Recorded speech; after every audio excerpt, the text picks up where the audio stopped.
In 1635, a 16-year-old younger son left Berkshire, England, and stepped onto the forested shore of the Chesapeake.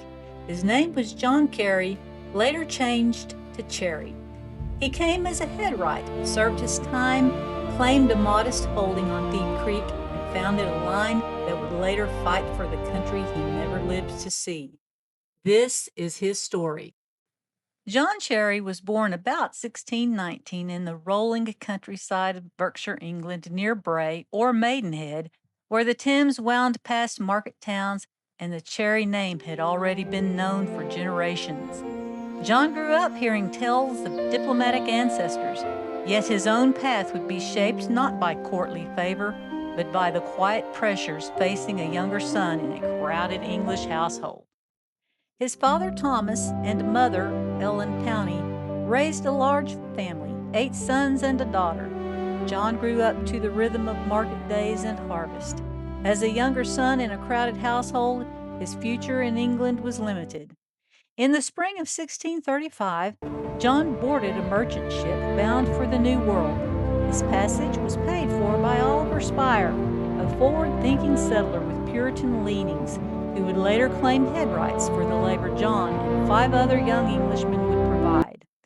The voyage was long and perilous, but by summer, John stepped ashore in the colony of Virginia, eyes wide at the vast forested shoreline of the Chesapeake. The land John entered was still raw and hopeful. Only 13 years had passed since the great Powhatan uprising of 1622, which had nearly wiped out the English settlement. John's first years were those of an indentured servant. He cleared pine along the Elizabeth River, hilled tobacco, hoed corn, and tended livestock that ran in the unfenced woods. By October 1637, Oliver Sprye received his patent for 300 acres in the newly formed Upper Norfolk County, crediting John Cherry amongst the 6 heads he had transported. Freedom came after 4 or 5 hard years, and with it the chance every servant dreamed of, land of his own, a future no younger son in Berkshire could easily claim. About 1640, he married Elizabeth Faithful. Together they built a life on the southern branch of the Elizabeth River and along Deep Creek. Children came. Each birth was a small victory against the high mortality of the age and another pair of hands for the tobacco fields. Life moved to the steady beat of the seasons and the quarterly court days at the county seat. John never appeared in lawsuits, drunken brawls, or boundary disputes. The silence of the records speaks as loudly as any entry. He was a man who kept his word, paid his levies, and raised a family without drawing the magistrate's eye. By the late 1660s, he had carved out a modest holding, his land lying adjacent to neighbors who would later patent ground near the mouth of Goose Creek by John Cherry. John's life in Virginia drew to a close in the year 1670 at roughly 51 years of age. The Norfolk County Probate Index still records the inventory of his estate taken that year. It was an accounting of tools, livestock, household goods, and cured tobacco that would be divided among Elizabeth and the children under the watchful eye of the court. From that modest beginning in Berkshire to the pine-scented fields of Norfolk, John Cherry's story is the classic tale of the colonial everyman.